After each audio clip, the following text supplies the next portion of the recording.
Ia selalu berada di barisan terdepan ketika salat. Tangannya terbuka luas saat berdoa. Tapi tak ada yang tahu bahwa hatinya menyimpan kegelapan. Iman itu bukan hanya di lisan, tapi pada apa yang kau sembunyikan saat kau sendiri.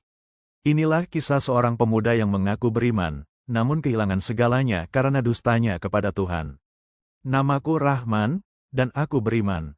Katanya, Rahman adalah anak muda tampan, berpenampilan religius.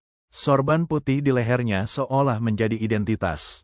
Ia sering berada di saf pertama masjid, tak pernah absen dari pengajian, dan menjadi panitia dakwah di kampus.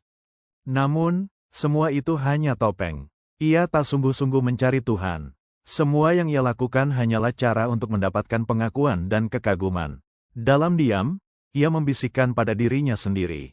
Lihat, semua orang menghormatimu. Mereka percaya kau orang soleh. Mereka tak tahu siapa kau sebenarnya.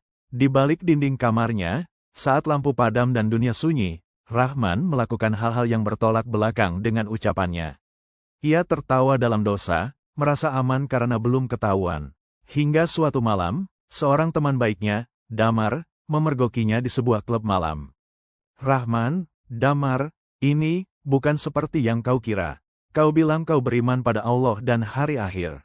Tapi di mana imanmu malam ini, Rahman? Damar pergi, meninggalkan Rahman terdiam dalam rasa malu. Untuk pertama kalinya, ia merasa telanjang tanpa jubah iman palsu itu. Hancurnya sebuah nama. Kabar tentang Rahman tersebar cepat. Media sosial penuh dengan foto dan rekaman dirinya di tempat maksiat. Masjid tak mau menerimanya lagi. Teman-teman dakwah menjauh. Ibunya jatuh sakit karena malu. Ayahnya hanya bisa menunduk saat tetangga mencibir. Rahman jatuh, tapi anehnya, untuk pertama kalinya dalam hidup, jatuhnya bukan pada kemunafikan, tapi ke dasar kejujuran. Dalam kesendirian dan kehancuran, Rahman menangis untuk pertama kalinya bukan karena takut dihina manusia, tapi takut Allah benar-benar membencinya. Ya Allah, aku pernah berdusta kepadamu. Aku pura-pura mencintaimu, tapi malam ini aku benar-benar ingin kembali. Suara azan yang selama ini ia dengar sebagai formalitas, kini membuatnya menangis. Untuk pertama kalinya, ia salat bukan untuk dilihat, tapi untuk kembali. Iman yang ditanam dari air mata. Tahun-tahun berlalu, Rahman tak pernah kembali ke panggung dakwah besar. Ia memilih hidup di kampung kecil, menjadi guru ngaji untuk anak-anak, dan membina remaja agar jujur dalam iman mereka. Ia tak ingin disebut ustaz, tak ingin dipanggil guru. Ia hanya ingin menjadi seorang hamba, bukan pencitra. Seseorang pernah bertanya padanya, apa kau tidak ingin kembali ceramah di TV? Dulu nama kamu besar. Rahman tersenyum dan menjawab, dulu aku hanya memakai namanya, bukan memanggilnya.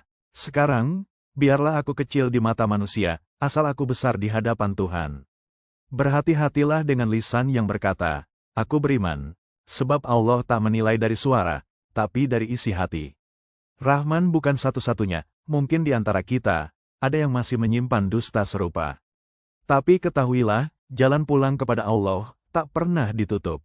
Pesan kepada penonton, pembaca, Sobat Soulview Horizon, jika kisah ini menyentuh hatimu, bantu sebarkan cahaya.